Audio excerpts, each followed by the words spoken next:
يا مساء الورد، يا مساء الهنا، يا مساء السعادة، مساءكم صحة وورد وراحة بال وهنا وسعادة وكل حاجة حلوة. تعالوا بقى ايه نشوف مشتريات شهر 8. انتوا عارفين طبعا ان انا كل شهر عامة بشوف ايه اللي ناقصني وبجيبه. طبعا زي ما انتوا شايفين كده. ثواني بقى ايه هوريكم. بصوا المطبخ يعتبر فضي خلاص، مفيهوش اي حاجة خالص يعني اهو زي ما انتوا شايفين كده. وراح فين اهو، كل حاجة فضيت، العلب كلها فضيت. اللهم صل على سيدنا محمد. بروح انا عامله جرد بقى زي ما انتم شايفين كده، بشوف ايه اللي ناقصني وبروح عامله ورقه بيهم وبروح ايه جايباها. تعالوا طبعا الملح ده اساسي، بس ما اكدبش عليكم ما بجيبوش كل شهر، يعني مثلا كل شهرين 3، لان الكيس ده هو يعتبر فيه 10 اكياس، اللي هو الكيس الكبير اللي احنا بنجيبه من بره، اللي هو مش عارفه ب5 او ب7، احيانا بيتباع ب7، اللي هو الكيس الكبير. يبقى الشنطه ده فيها 10 اكياس زي ما انتم شايفين كده. دي سعرها كام يا مرودي؟ دي سعرها 30 جنيه. يبقى الواحد واقف بكام؟ ب3، لان 3 في 10 30. احسبوها انتوا بقى، لو بتجيبوه ب7 احسبي بقى خلاص. اللهم صل على سيدنا محمد. يبقى ب70 جنيه، احنا جايبينه ب30، يعني طبعا في مكسب رهيب وفي وفر لينا 40 جنيه. خلاص دي اول حاجه ايه صورناها. هخف بس الدنيا من عندي، لان طبعا انتوا عارفين الرخامه زحمه. عايزه اخلص بس عشان ايه لسه معانا مشتريات ولسه معانا حاجات تانية. طيب شكارة الرز دي اللهم صل على سيدنا محمد. دي 10 كيلو. افضل انواع الرز اللي هو رز المصطفى ده انا معتمده عليه. لو نص كيلو كده هيملولك الحله. فانا ما بعرفش اعمل الا رز المصطفى. جربت كذا نوع اللي هو الاخلاص ومش عارفه نوع تاني ايه، بصراحه ما لقيتش الا النوع ده احلى نوع، اللي هو رز المصطفى. الحبايه بتاعته عريضه وبيزيد معانا في الحله، وجميل جدا وابيض ونضيفه زي الفل. بصوا ده اللي فاضل من الشهر اللي فات. انا كل شهر بجيب 10 كيلو. استنى اوريكم. بصوا ما شاء الله جميل جدا جدا اهو. بصوا زي ما انتم شايفين كده. دي كام كيلو؟ دي 10 كيلو. بتقعد معايا بقى ايه بالظبط، قاعده معايا كده بقالها شهر، لان انا كل اول شهر بجيب الحاجات دي زي ما انتم شايفين كده. افضيها انا بقى كده. العلبه دي جميله جدا برضو بكام دي بقى يا مرودي؟ برضو 10 كيلو ب 280. هي يعتبر نزلت عن الشهر اللي فات. الشهر اللي فات كنت جايبها بكام؟ 265. يعني نزلت يعتبر 15 جنيه. بس انا ببص يعني ان هي بتقعد معايا شهر. احنا ما شاء الله 6 افراد. وطبعا انتوا عارفين ان انا بستهلك رز كتير قوي. انا يعني يعتبر بطبخ في الاسبوع 5 ايام رز، واليومين التانيين مثلا مكرونه وعيش. افضيها بس الاول كده. اللهم صل على سيدنا محمد. طب وقف كده عقبال ما ايه.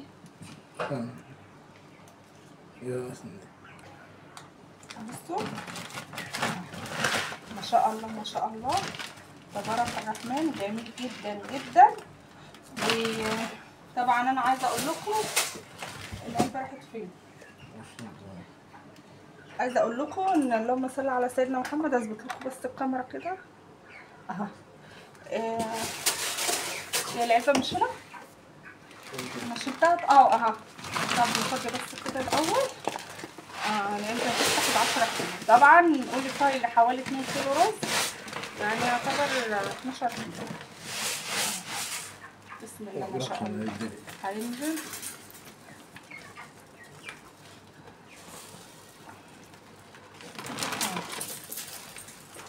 بسم الله الرحمن الرحيم. هي كده مش هتتقفل. سويها بس كده مش هتقفل.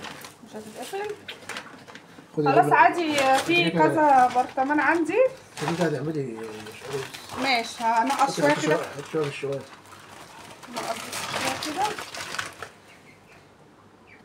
طبعا احنا نقصنا بقى ايه عشان هي العلبه دي اخرها 10، وهي كان فيها اصلا 2 كيلو زياده. فكده كده انا ايه هستخدمهم. بس ما شاء الله والله العظيم رز لا يعلى عليه بجد. بس نحط العلب. هتيجي مش هتيجي العلبه. هتيجي ان شاء الله. جات اهو. تعالوا بقى نشوف ايه بقيه المشتريات بتاعتنا. نجيب كده بسم الله. تعالوا بقى نشوف ايه معانا. اول حاجه ايه ده؟ لا ده مش تبعنا، ده العلف. تعالوا بقى ايه بسم الله الرحمن الرحيم. جبنا دقيق اهو ماشي، جبت حوالي 2 كيلو. الدقيق بكام؟ 20. ب20. 2 كيلو ب40 خلاص. والمكرونه بتاعتي بكام؟ 22. دي سايبه بس بصراحه نوع جميل جدا اهو. افتحها لكم برضو بس في الاخر لما اطلع الحاجه. جبت برضو مكرونات اهو القلم. يعني شوفوا المكرونه اللي انتوا بتحبوها ايه. احنا عن نفسنا بنحب نعمل قلم على اهو. جايبه من كل نوع 4. صلى على سيدنا محمد. صلى على النبي. امر مني كده. هنا بقى الاسعار عندكم عامله ايه اهو. بصي يعني انا عن نفسي ما تخليش فلوس معاكي. جبنا ايه؟ ادي المكرونه اهو 4 و4 ب14. انا بنجيبها هنا في المحلات ب15. احنا جبنا 4 و4 يعني 8 كيلو. والمكرونه اللي هي الفرط الصغننه دي هفضيها معاكم برضه ب 22. جبنا ايه تاني؟ جبنا زيت اللي هو الياسمينه. ده انا بعتمد عليه في كل حاجه. قليه سمك، قليه بطاطس، جميل جدا جدا وبيقعد معانا ماشي. جبنا برضه ايه 3 ازايز اهو. كام الواحده؟ 4 58. بجيب 3 برضك على التومين وحلوه قوي قوي، فضل ونعمه من عند ربنا. ايه تاني؟ علبه دجاج تمام 30 37. جبنا برضك ربع كيلو شاي كان ب65 بقى بكام؟ 52. طب كويس 52 اهو الشاي جميل جدا جدا. ربنا يا رب يرخيها يا رب. طبعا ده الكيس اللي هو خرطة الكبسة واحنا جايبين من السيد. فانا هخلي دي اعملها في يوم اجربها واقول لكم يعني طلعت حلوه ولا ايه. ودي طبعا احنا مجربينها على طول ايه بنستخدمها من عند العطار خلاص. اللهم صل على سيدنا محمد. وطبعا من ضمن خزين الشهر الخل خلاص. انا ببقى عامله ورقه لنفسي كده فيها كل حاجه، يعني فيها الزيت بصوا كل حاجه ناقصاني ببقى كاتباها عشان ايه طوال الشهر ببقى خلاص بقى مطلعه المبلغ اللي انا هجيب بيه المشتريات دي خلاص. ما بروحش اجيب اي حاجه من الدكان خالص حتى ولا مش كبريت. طوال الشهر بقى ايه بمشي نفسي الحاجات اللي موجوده عندي الحمد لله والله والله العظيم. وبتفيد كمان كل ده ببركه ربنا. اللهم صل على سيدنا محمد. جبنا السكر بقى دوت. السكر دوت كيلو جميل جدا ما شاء الله. كيلو وناعم جدا ب31. طب والله حلو. كنت جبت لي 5 جميل جدا حلو جدا والله العظيم. بصوا كيلو اهو كامل اهو. بصوا اللهم صل على سيدنا محمد. انا بصور الفيديو وانا خايفه عشان ايه الاولاد. فبالله عليكم كده دعمكم بيفرق معايا. شدوا حيلكم في القناه. فاضل لي 800 ساعه. بالله عليكم وقفوا معايا كده عشان ايه ربنا يوفقني واقدر اجيبها. ربنا يخليكم ليا يا رب ويبارك فيكم ويحفظكم ويسعدكم ويخليكم حبايبكم يا رب. بصوا بقى انا هقول لكم على حاجه كمان. الحاجات دي هي باخد الايه التموين. حتى التموين كمان اللي انا جايباها يعني ديت الحاجات اللي بتقضيني يعتبر شهر. هوريكم بقى ايه التومين اهو. طبعا ببقى عامله حسابي برضو ادي ازازتين زيت بتاع التومين. طبعا احنا فردين بيدينا ازازتين زيت اهو وبيدينا كيسين مكرونه. بس انا بقول لها لا مش عايزه مكرونه بدفع فرق 20 جنيه بروح جايبه ايه 3 سكر. طبعا انت ليكي حريه الاختيار. عايزه المكرونه تمام، مش عايزه المكرونه بتستبدليها باي حاجه بس لا سكر لاي حاجه تانية ما عدا الزيت خلاص اهو. اللهم صل على سيدنا محمد. اهو جبنا كام 3 كيلو سكر. ده تبع التومين برضك. احسبوها كده بقى. اللهم صل على سيدنا محمد. جايبه كده 3 كيلو سكر تبع المشتريات، و3 كيلو تبع التومين، تمام. وطبعا الزيت جايبه 3 كيلو طبعا تبع المشتريات، و2 كيلو يعني ازازتين، يعتبر ازازتين تبع الايه، اللهم صل على سيدنا محمد، التومين. طبعا طوال الشهر باخد اللي باخده، وما بحتاجش اي حاجه من بره. طبعا انتوا عارفين بالنسبه للبقوليات حسب برضك استخدامكم. انا عندي، عايزه اقول لكم ان انا عندي برضك بقوليات اهو، يعتبر من الشهر اللي فات ما فتحتهاش خالص، وغير وغير اللي انا عاملاهم يعني في الفريزر، مجففاهم في قلب الفريزر. يعني الحمد لله، اللهم لك الحمد، كده الدنيا تمام عندي واخر حلاوه. طبعا السمنه موجوده عندي، ما جبت السمنه لان انا كنت جايبه العلبه دهيت الشهر اللي فات. تعالوا بقى ايه نشوف المكرونه. طبعا الرز البسمتي عندي برضو الحمد لله، فعشان كده ما جبتش. انا بس بجيب النواقص. وعندي برضو لسان عصفور، نسينا بس هي حاجه واحده وهنجيبها، نسينا العدس. ادي لسان عصفور كمان اهو، ما جبتش برضك عشان موجوده عندي. طبعا انتوا عارفين اللسان عصفور دي بتبقى حلوه في الايه، في الصيف. عايزين عدس بس للكشري ماشي. هو اللي فاضل. ودي العلبه بتاعت الدقيق اهو، هنفضي الدقيق فيها. اللهم صل على سيدنا محمد. هوريكم برضك علبه الرز البسمتي اهو، فيها برضك حوالي كيلو، فعشان كده ما جبناش. انا بجيب الحاجات يا جماعه اللي هي خلصانه عندي خالص وبستخدمها. طبعا اهو دي علبه المكرونه اهو، اللهم صل وسلم وبارك على سيدنا محمد. الحاجات دي خير في قلب البيت. يعني مش تاخدي القبض. انا اول ما جوزي قبض يعني كل شهر وهو طيب انتوا طيبين، قلت له لا، بدل ما تديني فلوس وفي ايه ده، في السوق، في الفاكهه، في الحاجات دي، ونيجي اخر الشهر بقى نقعد ندور على الحاجات اللي ناقصانا، لا تعالى اما نجيب شويه حاجات ايه ناقصانا. بصوا دي كانت عندي بقالها شهرين، فانا افتح دي كده، هي ريحه بسم الله الرحمن الرحيم، ونشوف برضو نفس النوع ولا ايه اهو. طبعا الدنيا عندي المكان ضيق، فربنا يا رب يوسعها علينا وعليكم، اللهم امين يا رب العالمين. ويرزق كل مشتاق بما يشتاق يا رب، ويرزقكم بالذريه الصالحه من البنات والبنين، ويشفي كل مرضانا يا رب، ويرحم امواتنا واموات المسلمين يا رب، ويفك كرب كل مكروب، اللهم امين يا رب العالمين. انا ايه هفتح كده عشان ايه، بصوا، ويعتبر هي تحمير برضك، تحمير برضك عشان ايه دي تحمير برضو اهو. تعرفي ان هي حلوه ازاي، بتكسريها على اسنانك بصعوبه قوي عقبال ما تتكسر. طبعا العلبه دي بتاخد 2 كيلو ولا قد ايه، 2 كيلو. طيب كويس يا ما انت كريم يا رب. هاتي بقى حاجتك كده اول باول وفضي، ما تنشغليش بقى بالنت والتلفزيون والحاجات دي، وتسيبي الحاجات دي تبوظ لا يا قمر. شوفي وراكي ايه وشوفي مصلحتك اهو. ادي ايه، هو العلبه مليناها الحمد لله. ربنا يا رب يجعل عندكم الخير دايما وعندنا يا رب اهو. اللهم صل وسلم وبارك على سيدنا محمد. طبعا الدقيق حسب برضك ما هياخد مني، لان طبعا العلبه دي عمرها ما تاخد 2 كيلو، فانا ايه هملاها.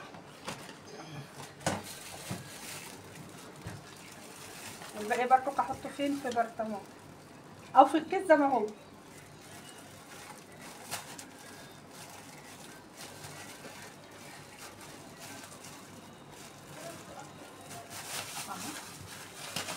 بسم الله. طبعا ده الكوثر انضف انواع الدقيق، بس كده حلوه قوي، ونعمه من عند ربنا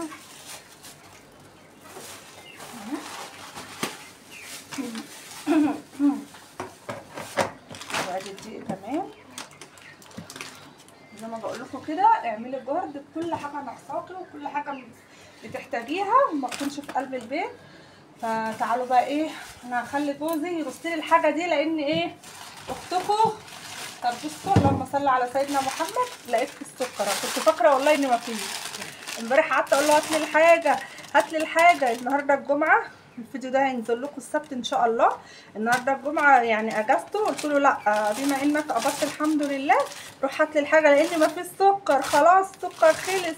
والله بقيت قاعده قلقانه وبقيت متضايقه خالص لان السكر خلص، بس الحمد لله ربنا دايما معانا ودايما سابنا معانا. ف تعالوا بقى نرص الحاجه مع بعض كده.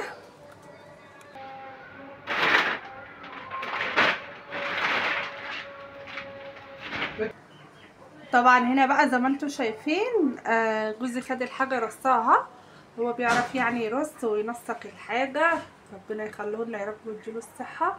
بصوا يعني ايه، بيخلي لي الحاجات اللي انا ايدي فيها على طول زي الزيت والسكر والحاجات دي مخليها لي قدام، والحاجات اللي انا يعني والله كل حاجه موجوده قدامي اهو وقدام ايدي، والحمد لله زي ما انتم شايفين اهو كده الحمد لله. دي مشتريات شهر 8 بالاسعار اللي انا قلتها لكم، والله ما بكذب في اي كلمه خالص، من اول الدجاج لغايه الرز زي ما انتم شايفين معانا. اللهم صل على سيدنا محمد. عايزه اقول لكم ان انا برضو كان عندي ازازه زيت لقيتها برضو من الشهر اللي فات، يعني انا الحمد لله كنت جايبه الشهر اللي فات 4، لقيت واحده قعدت معايا للشهر ده، فالشهر ده رحت جايبه ايه 3 على الاتنين بتوع التومين. يعني الحمد لله الدنيا تمام كده. وهنا المكرونات، يعني احنا عن نفسنا بنحب ناكل المكرونه، يعني ساعات بناكلها مره واحده بس في الاسبوع، فهو احسبوا بقى في الشهر يعني ايه، قولي 4 كيلو مكرونه. فهو جايب لي اللهم صل على سيدنا محمد فعلا 4 كيلو، جايب لي من كل نوع 2 كيلو، الاسباجيتي والقلم والشاي دوت. عايزه اقول لكم ان انا عندي برضو شاي يعني في قلب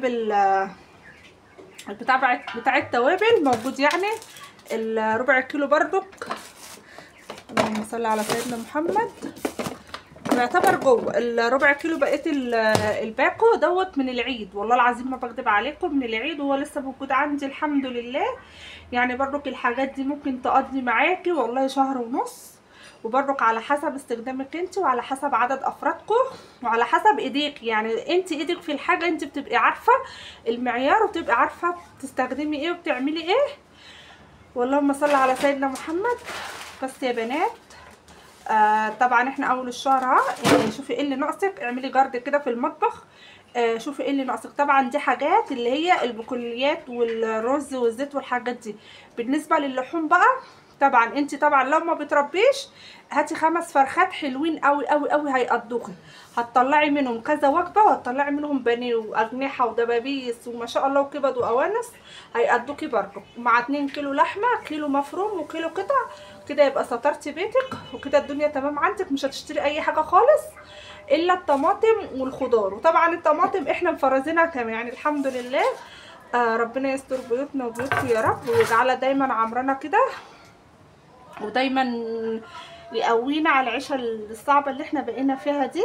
واهم حاجه تطلعوا صدقه بسيطه اول ما تقبضوا كده فلوس بقى، عايزه تطلعي بكليات رز الحاجات ده، المهم تطلعي صدقه كده لوجه الله عشان ربنا يبارك لك في فلوسك ويبارك لك في ولادك ويبارك لك في جوزك ويبارك لك في كل حاجه بتعمليها. دي اهم حاجه الصدقه يا بنات، اخرجوها والله العظيم بصوا عايزه اقول لكم ان هي بتزيل يعني حاجات وحشه قبلها، بتخرج كده اي حاجه وحشه واي حاجه سلبيه من قلب بيتك. فاللهم صل على سيدنا محمد. كده بقى اكون خلصت معاكم الفيديو، اتمنى يا رب يكون الفيديو عجبكم، ولو عجبك الفيديو يا قمر منك ليها ما تنسيش تدعمي اختك في القناه، ولو انت مش مشتركه دوسي على كلمه اشتراك اللي هي باللون الاحمر وفعلي الجرس عشان يوصلك مني كل جديد. وانتظروني ان شاء الله في الفيديوهات القادمه بقى، ويا رب يا رب اكون عند حسن ظنكم. طبعا كده كل حاجه صورتها معاكم، مفيش اي حاجه الحمد لله ناقصانا. اشوفكم على خير ومع الف سلامه يا اجمل اخوات واجمل اصحاب واجمل متابعين، وربنا يا رب يديمكم نعمه في حياتي يا رب، ويا رب دايما مع بعض في الحلو يا رب وفي الفرح وفي كل حاجه فيها فرح لينا كده يا رب وسعاده، ويبعد عننا الحزن والهم والغم والمرض ويا رب يسكن بيتنا كده وبيوتكم بالفرح وبالهنا. فضينا الرز وفضينا كل حاجاتنا وستفنا مطبخنا. الحمد لله. كل شهر وانتم طيبين ومع الف سلامه.